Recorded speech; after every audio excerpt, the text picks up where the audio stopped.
할렐루야. 우리 주께서 오늘 이 시간 우리 모두에게 넘치는 은혜를 주시기를 소망합니다. 함께 나누고자 하는 말씀의 제목은 너희를 향한 나의 생각은 이라는 제목이고, 본문은 예레미야서 29장 1절에서 14절까지의 말씀이 되겠습니다. 본문은 바벨론 포로 중에 있는 유다 백성에게 보낸 선지자 예레미야의 편지입니다. 이 편지를 하나님이 쓰게 하셨기에 하나님의 편지라고 말합니다. 그래서 그는 중간중간에 이 편지가 하나님의 편지임을 확증시켜주기 위하여 여호와의 말씀이니라, 하나님의 말씀이니라 라는 말을 6번이나 사용을 하고 있습니다. 4절에 보니까 만군의 여호와 이스라엘의 하나님께서 예루살렘에서 바벨론으로 사로잡혀가게 한 모든 포로에게 이와 같이 말씀하시느니라. 8절에는 만군의 여호와 이스라엘이 하나님께서 이와 같이 말하노라. 10절 여호와께서 이와 같이 말씀하시나니. 11절 여호와의 말씀이니라. 14절 전반부에도 이것은 여호와의 말씀이니라. 후반부에도 이것은 여호와의 말씀이니라 라는 말로 끝을 맺습니다. 이 편지는 이스라엘 백성들의 역사 속에서 가장 참혹하고 수치스럽고 가슴 아팠을 때에 보내어진 것입니다. 때는 바벨론의 느부갓네살 왕이 예루살렘을 점령한 후에 유다의 여호야긴 왕과 상당수 백성들을 잡아 바벨론으로 끌고 갔고, 대신 여호야긴의 삼촌인 시드기야를 섭정왕처럼 세워서 바벨론 왕 느부갓네살의 지시에 따라서 정치를 하게 했던 때였습니다. 시드기야 왕의 존립은 느부갓네살에게 달렸고, 유다 나라의 운명은 마치 바람 앞에 등불 같았습니다. 그래서 시드기야 왕은 바벨론의 느부갓네살 왕에게 주기적으로 사신을 통하여 예물을 보내었던 것입니다. 예물을 가지고 가는 사신인 제사장 사반의 아들 엘라샤와 힐기야의 아들 그마랴의 인편에 예레미야가 유다 백성들에게 편지를 보내기를 시작합니다. 그것이 오늘 본문의 내용이죠. 예레미야 선지자는 이 편지를 통하여 포로지에 있는 이들에게, 즉 이스라엘 백성들에게 하나님의 뜻을 전하기를 원했습니다. 편지의 내용을 보면 대충 세 가지로 나누어지는데, 첫 번째로는 너희들의 고통에는 하나님이 정하신 기간이 있다라는 것입니다. 사실 우리 모두가 겪는 일은 우리가 감당하기 힘들고 어려운 상황을 만나게 되면 답답해하고 낙심하게 되는 것입니다. 바벨론 포로로 잡혀간 유다 백성들의 마음 역시 마찬가지였습니다. 성지 예루살렘은 이방인에게 넘어갔고, 왕은 불모로 잡혀갔고, 자신들은 비참한 노예 생활을 하고 있기 때문입니다. 이런 절망적인 상황에서 그들에게 찾아온 것은 거짓 선지자들의 외침인 거짓 예언이었습니다. 그러니까 이들은 얼마나 혼란스러웠겠어요. 거짓 선지자들의 거짓 예언이 무엇인지를 예레미야서 28장 2절과 4절에서 이렇게 기록하고 있습니다. 만군의 여호와 이스라엘의 하나님이 같이 일러 말씀하시기를 내가 바벨론의 왕의 멍에를 꺾었느니라. 내가 바벨론의 왕 느부갓네살이 이곳에서 빼앗아 바벨론으로 옮겨간 여호와의 성전 모든 기구를 2년 안에 다시 이곳으로 되돌려 오리라. 내가 또 유다의 왕 여호야김의 아들 여고냐야와 바벨론으로 간 유다 모든 포로를 다시 이곳으로 돌아오게 하리니 이는 내가 바벨론의 왕의 멍에를 꺾을 것임이라. 여호와의 말씀이니라 하시니라. 그들은 하나님의 말씀을 빙자하여 말하기를 앞으로 2년 후면은 느부갓네살 왕은 망하게 될 것이고 포로로 잡혀간 너희 모두는 성전 기물들을 들고 왕과 함께 다시 예루살렘으로 돌아오게 될 것이라는 기가 막힌 즐거운 소식이었습니다. 거짓 예언이지만 2년 만에 다시 돌아오게 될 것이라는 소리를 들었을 때에 백성들은 얼마나 힘이 났겠어요. 왜? 2년이란 짧은 기간의 소망이니까. 그러나 여러분, 아무리 사람을 기분 좋게 하고 즐겁게 하고 소망적인 말이라고 할지라도 하나님의 말씀이 아닌 것은, 거짓은 사탄의 음성입니다. 그걸 알아야 합니다. 나에게 좋은 말만 해주는 것, 그 다 좋은 게 아닙니다, 여러분. 그 속에는 사탄의 계책인 사탄의 말도 얼마든지 있을 수 있다라는 사실입니다. 하나님의 말씀을 전해야죠. 진실을 전해야 되고 진리를 전해야 된다는 말씀이에요. 그래서 예레미야는 거짓 선지자들의 거짓 예언을 너희들은 달콤하게 받아들이지 말고 거부할 것을 본문 8절에서 19절 사이에 이렇게 단호하게 경고합니다. 만군의 여호와 이스라엘의 하나님이 이와 같이 말하노라. 너희 중에 있는 선지자들에게와 점쟁이에게 미혹되지 말며 너희가 꾼 꿈도 고지 듣지 말라. 도저히 듣고 믿지 말라.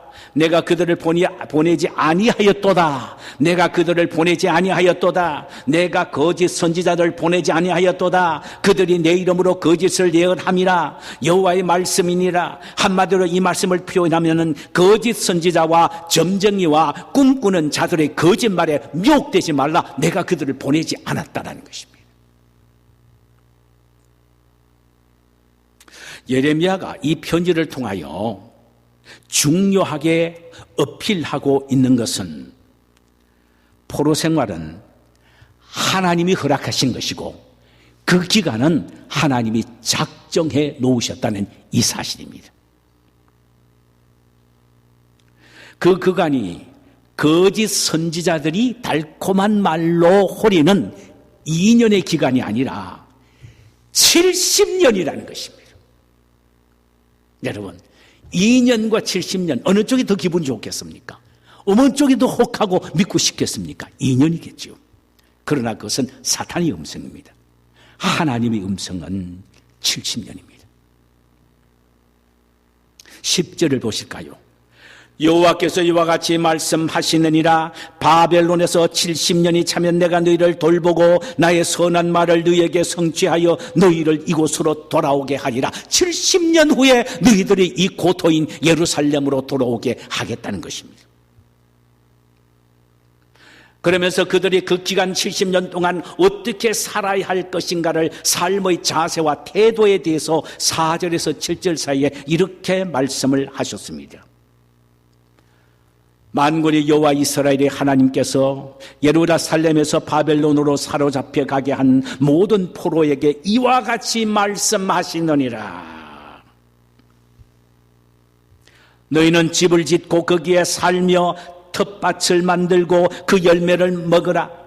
아내를 맞이하여 자녀를 낳으며 너희 아들이 아내를 맞이하며 너희 딸이 남편을 맞아 그들로 자녀를 낳게 하여 너희가 거기에서 번성하고 줄어들지 아니하게 하라. 너희는 내가 사로잡혀 가게 한 그 성읍의 평안을 구하고 그를 위하여 여호와께 기도하라. 이는 그 성읍이 평안함으로 너희도 평안할 것임이니라. 하나님은 유다 백성들에게 포로지에서 어떻게 하라고 하셨습니까? 너희들은 거기에서 텃밭을 만들어라. 그리고 거기서 열매를 먹어라. 농사를 짓고 살아라. 너희들은 결혼해서 자식을 낳아라. 그리고 그 자식이 자라서 또 아들은 아내를, 딸은 남편을 맞이하게 하라. 그러니까 몇십 년이 걸린다 이 말이죠. 그리고는 그 나라의 멸망을 위해서 기도하지 말라. 그 나라의 평안을 위하여 기도하라. 원수인 바벨론 나라의 평안을 위하여 구하라. 왜냐하면 너희들이 오래 살 것이고 그 나라가 평안해야 너희들이 평안하기 때문이라는 것입니다.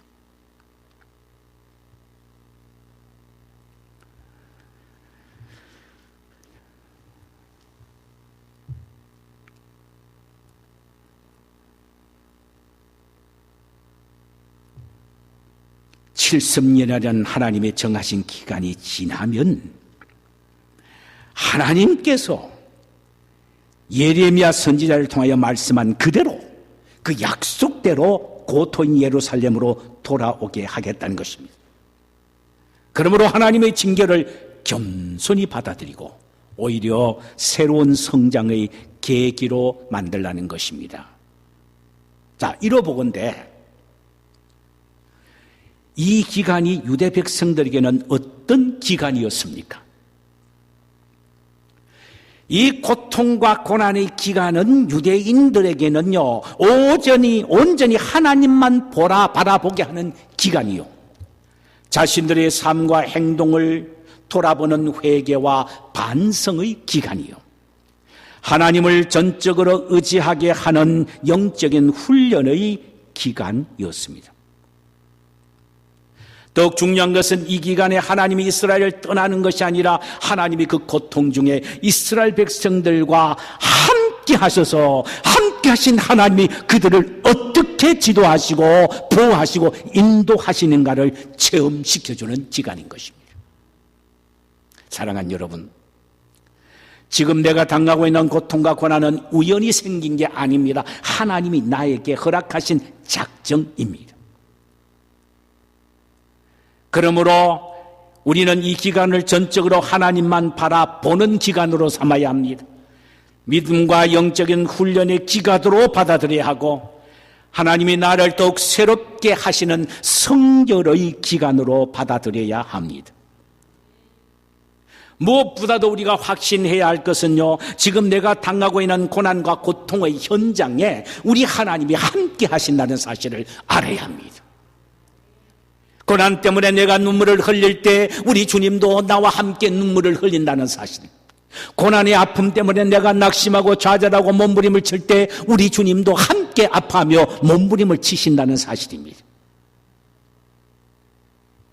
그러나 우리의 고난과 고통은 무한정 계속되는 게 아니란 사실입니다. 하나님이 정해 놓으실 기간이 있다는 사실을 우리는 알아야 합니다. 그리고는 그 어려운 고통과 삶을 잘 믿음으로 인내하며 적응하고 살아야 합니다. 왜냐하면 그 기간이 지나면 하나님은 반드시 우리를 다시 일으켜 세우시기 때문입니다. 할렐루야. 두 번째 본문을 통하여 우리가 발견할 수 있는 것은 하나님이 우리에게 주시는 고통은 아주 심오한 하나님의 뜻이 숨어 있다는 것입니다. 심오한 하나님의 뜻이 숨어 있어요. 이는 하나님은 고통을 통하여 우리를 당신이 기뻐하시는 최대의 걸작품들로 만들어 가신다는 의미입니다. 11절을 보니까 여호와의 말씀이니라. 너희를 향한 나의 생각은 내가 아나니 평안이요 재앙이 아니니라. 너희에게 희망과 미래와 희망을 주는 것이니라. 이 구절을 통하여 우리가 발견할 수 있는 것은 하나님은 고통 속에서 당신의 심오한 뜻을 숨겨놓고 계신다는데, 그 숨겨진 첫 번째 심오한 뜻은 재앙이 아니라 평안이라는 것입니다. 종종 우리는 고통과 고난을 당할 때, 하나님이 나에게 재앙을 내리시구나, 하나님은 나에게 재앙을 내리시구나, 이렇게 생각하며 결단해버릴 때가 많습니다. 어쩌면 이스라엘 백성들에게는 이것이 너무나도 동떨어진 현실처럼 보여질지도 모릅니다. 하나님이 재앙이 아니라 평안이라는 이 말씀이 말입니다.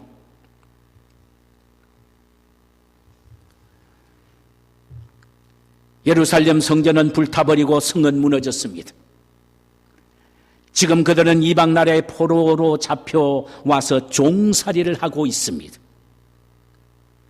그들의 왕은 불모로 잡혀 영의 몸이 되어 있습니다. 그들에겐 자유도 평안도 없고 두려움과 공포뿐일 것입니다. 이것이 그들에게는 재앙이면은 틀림없었을 것입니다. 그런데 하나님은 예레미야를 통하여 하시는 말씀이 뭡니까? 이들의 포로는 재앙이 아니라 평안이라는 것입니다. 야, 이거 어떻게 받아들이겠습니까? 자, 그렇다고 해서 우리는 조심해야 합니다.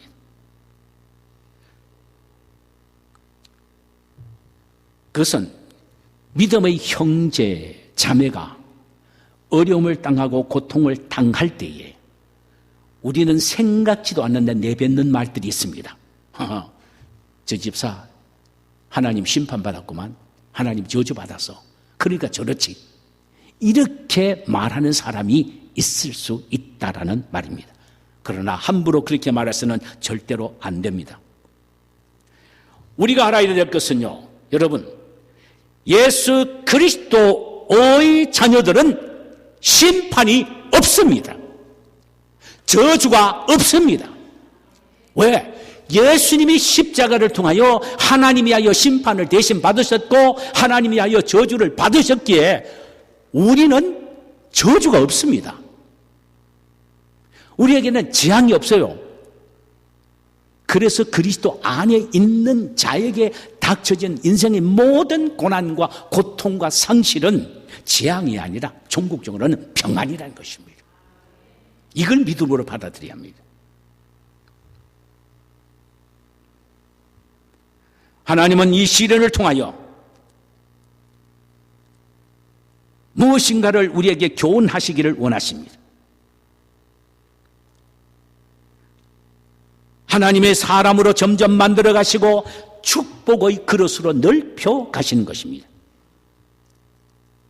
그래서 그리스도인들에게 당하는 역경과 고난은 재앙이나 심판이나 저주가 아니라 단순히 시련이나 고난일 뿐입니다. 그래서 오늘 본문은 재앙이 아니라 평안이라 이렇게 말씀합니다. 재앙이 아니라 평안이다. 우리가 알아야 할 것은요, 하나님의 본 마음은 하나님의 자녀가 하나님을 잘 섬기고 순종함으로 평안 속에서 살기를 원하시는 것이 하나님의 본 마음입니다. 그런데 불순종하고 불신앙 속에 살아감으로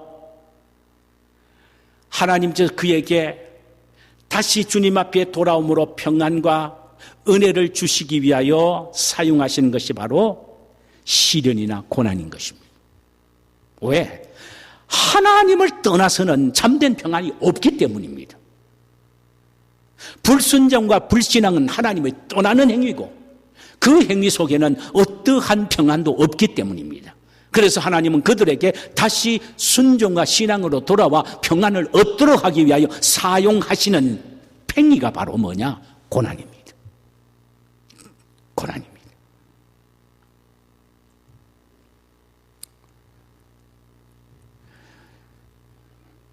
사실 징계란 하나님의 자녀가 하나님의 뜻대로 살지 않을 때에 돌이키도록 하기 위하여 사용하시는 하나님의 사랑의 매입니다. 그런데 이것도 하나님의 자선책이지 하나님의 본뜻은 아닙니다. 그런 면에서 보면은 이스라엘 백성의 바벨론 포로는 하나님이 원래 원하신 본 마음이 아니에요. 하나님의 본 마음은 이것입니다. 그들이 하나님이 주신 꿀과 젖이 흐르는 가나안 땅에 들어와서 오직 하나님만을 섬기고 하나님 말씀만을 믿고 순종하며 살아가는 이것이었습니다. 그때 하나님은 그저 넘치는 복을 이스라엘 백성들에게 주시기를 원하셨고 그 복을 누리며 사는 것이 바로 이스라엘 백성들이 결단해야 될 결단이었습니다. 그런데 그들은 그러지 않았어요. 그런데 택한 백성이기 때문에 영원한 심판과 지옥을 불거덩이에 넣을 수 없잖아요. 그래서 하나님은 다시 그들로 하여금 신앙과 순종으로 돌아와 하나님의 평안과 복을 받아 누리도록 하기 위하여 어쩔 수 없이 바벨론 70년 포로라는 징계를 내리셨다 이 말이죠. 그들로 하여금 회개하여 하나님께 돌아와 순종과 믿음의 사람들이 되어 평안을 누리도록 하기 위해서입니다. 사랑하는 성도 여러분, 참 이스라엘인 우리에게 대한 하나님의 마음도 마찬가지입니다. 우리에게 주어진 고통과 고난은 결코 재앙이 아닙니다. 이것은 단순한 시련일 뿐입니다. 이것을 통하여 더욱 성숙되고 성결한 사람으로 만들어 평안을 주시기를 위함이라는 사실이 옳습니다. 고통 속에 숨겨져 놓으신 하나님의 또 하나 심오한 뜻은요, 미래와 희망을 주시는 데 있는 것입니다. 한치 앞을 내다볼 수 없는 칠흑 같은 어두운 밤, 그런 면에서 우리의 유다 백성들은 내일이 없었습니다. 그러나 하나님은 그들에게 미래와 희망을 주시겠다는 것입니다. 미래와 희망. 희망을 다른 말 하면 소망입니다. 미래와 소망, 이 두 단어는 우리로 하여금 다시 힘을 얻게 하는 에너지의 원천입니다. 흔히들 이런 말을 합니다. 그 사람에 대한 평가는 그 사람이 가지고 있는 희망에 비례한다고 말입니다. 그런데 그 꿈은 고통의 때에 더 단순하고 고통의 때에 더 분명해진다는 사실입니다. 저는 이 시간 여러분에게 인생의 칠흑 같은 어두움 속에서 오직 희망의 불빛을 바라보고 살아옴으로 결국은 승리한 한 산 증인을 소개해 드리기를 원합니다. 노벨 평화상을 수상한 남아공화국의 최초 흑인 대통령 만델라입니다. 그는 1994년 5월 27일 대통령으로 취임한 후 정부 내에 진실과 화해를 위한 특별위원회를 만들어 과거 청산에 나섰습니다. 오랫동안 통치해온 백인 정부 하에서 인종차별을 부르짖다가 수많은 고통과 죽음을 감내했던 흑인 인권운동자들을 고문하고 죽인 이 사람들을 어떻게 정치적 도리적으로 처리할 것인가에 대하여 고민하다가 화해와 용서라는 주제를 갖고 과거 청산을 시작하죠. 과거의 흑인 인권운동가들을 아무리 혹독하고 고문을 하고 살인을 했다고 하더라도 그들이 TV 앞에 나와서 진심으로 자신들의 죄를 백성들 앞에 국민들 앞에 낱낱이 고하고 용서를 빌면 화해와 용서의 품으로 그들을 안아주는 일이었습니다. 참 멋있죠. 그 방법으로 그는 남아공화국의 깊은 흑백의 골을 메운 위대한 인물이 되었습니다.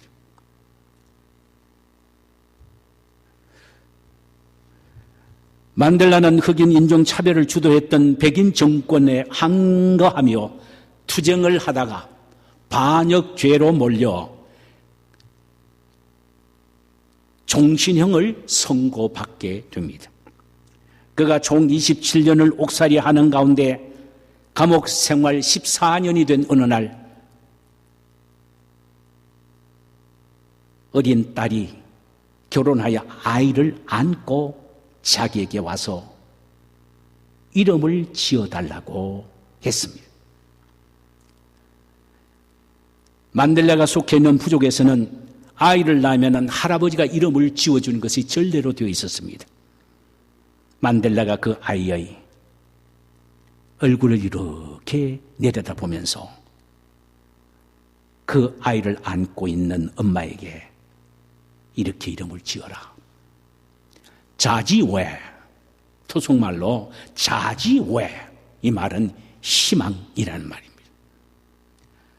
손녀의 이름을 주어진 후에는 13년을 옥중에서 더 겪었습니다. 기자들이 후에 왜 당신의 손녀의 이름을 자지외, 희망이라고 지어줬습니까? 라고 물으니까 그 이유에 대해서 이렇게 대답했습니다. 그 이름은 저에게 특별한 의미를 주고 있습니다. 왜냐하면 수감 생활을 하면서 나는 한 번도 희망을 저버린 적이 없기 때문입니다. 지금도 마찬가지입니다. 이 아이는 인종분리 정책을 먼 지역 속에 던져버리고 새로운 세계를 펼쳐나갈 주인공이 될 것을 확신했기 때문에 이것이 나의 희망이요 꿈이기에 그 아이를 이름을 자지외 희망이라고 지었습니다. 만델라가 27년간 감옥에서 자신을 건강하게 지킬 수 있었던 건 언젠가는 인종차별이 없어지고 서로 함께 어울려 살게 된 희망 때문이었습니다. 우리 교회 한 권사님은 인생이 가장 어렵고 힘들고 참 처참했을 때에 딸을 낳습니다. 그래서 딸 이름을 소망이라고 지었어요. 저는 하나만 더 아들만 놓으면 미래라고 좀 지어라 하고 싶었는데 소망. 그때는 소망이 없었어요. 아마 그 마음속에는요, 딸을 안을 때마다 나에게 다시 한번 힘있게 일어날 수 있는 소망을 마음속에 바라면서 딸의 이름을 불렀을지도 모릅니다.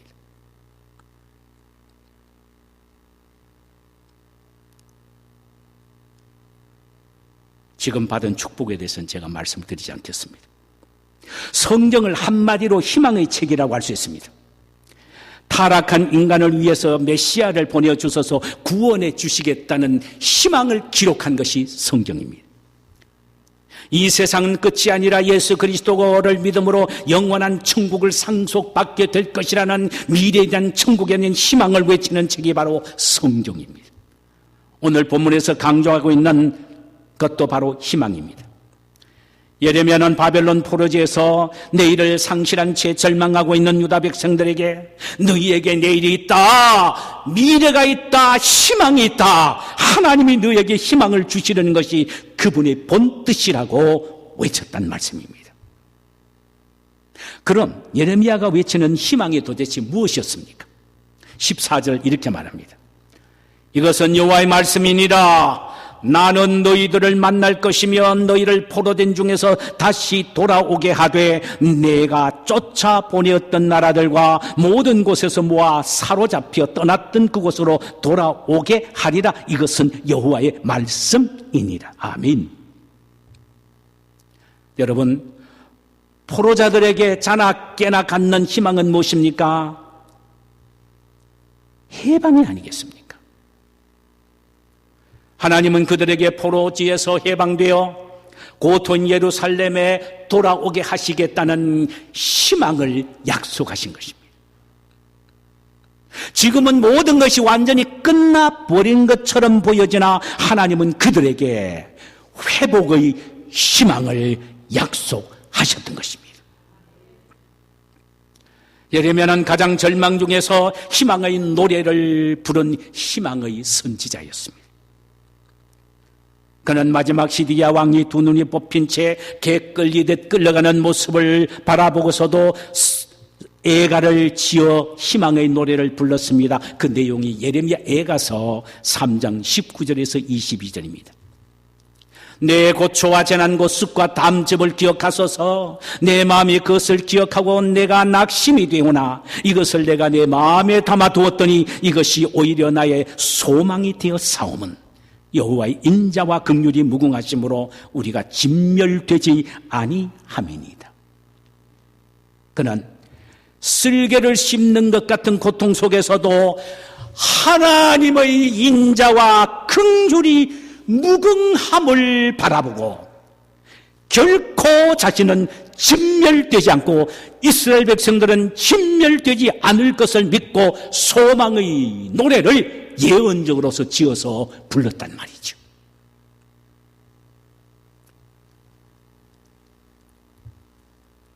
노래를 잘 부리기도 소망난 다윗 왕도 희망을 노래한 희망의 가수였습니다. 시편 62편 5절에 보니까 이렇게 노래합니다. 나의 영혼아 잠잠히 여호와만 바라라. 물은 나의 소망이 그로부터 나는도다. 그가 가장 어려웠을 때에 하나님만을 바라보았다는 것입니다. 그 이유는 소망의 하나님이 자신에게 소망을 주시기 때문이라는 것입니다. 성도 여러분, 이 암흑한 세상에 살고 있는 우리에게 저와 여러분들이 꼭 지금 필요한 것인 희망입니다. 유다 백성의 하나님이 오늘날 우리의 하나님이 되십니다. 유다 백성들에게 소망을 주셨고 다윗에게도 소망을 주셨던 그 소망의 하나님이 오늘날 우리에게도 소망을 약속하셨습니다. 회복에 대한 소망을 약속하셨습니다. 그러므로 우리 모두 암울한 현실을 보지 말고 하나님이 주실 회복을 바라보고 소망을 가지십시다. 그런데 오늘 본문의 마지막에 이런 말씀을 하셨어요. 하나님의 회복을 기다리는 사람이 어떤 태도로 소망을 가지고 살아야 하느냐라는 것입니다. 그저 막연한 회복을 희망하며 70년을 기다리는 것이 아닙니다. 기도하면서 기다리라고 말씀하십니다. 12절 너희가 내게 부르짖으며 내게 와서 기도하면 내가 너희들의 기도를 들을 것이며, 여기 기도를 들으신다는 말은 회복시켜 주신다는 말씀입니다. 13절 너희가 온 마음으로 나를 구하면 나를 찾을 것이요 나를 만나리라. 여기 나를 찾을 것이요 만나리란 말은 동일하게 내가 너를 회복시켜 주신다는 말씀입니다. 그러므로 기도하면서 회복을 소망해야 된다라는 말씀입니다. 그런데 이 하나님께 대한 이때의 기도는 열정을 갖고 부르짖는 기도여야 합니다. 마치 어린아이가 이 세상에 태어나면 소리쳐 울어야 하듯 영적으로 거듭난 우리가 하나님을 부르짖을 때 울 정도로 소리를 쳐야 합니다. 어린아이가 울지 않으면 볼기짝을 때려서라도 울리는 것입니다. 영적으로 태어난 영적으로 거듭난 우리가 반드시 하나님 앞에서 부르짖어야 합니다. 아버지라고 소리를 쳐야 한다는 말씀이에요.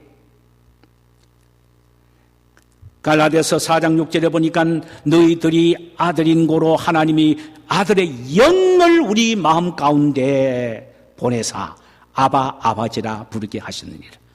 로마서 8장 15절에는 너희는 다시는 무서워하는 종의 영을 받지 아니하고 양자의 영을 받았으므로 아바 아버지라 부르니라. 자, 그렇다면 성령을 받은 사람은 하나님 앞에 부르짖고 소리쳐서 기도해야 되는데 언제요? 고난의 때에 언제요? 소망을 바라보면서 소리를 치고 기도해야 한다는 것입니다.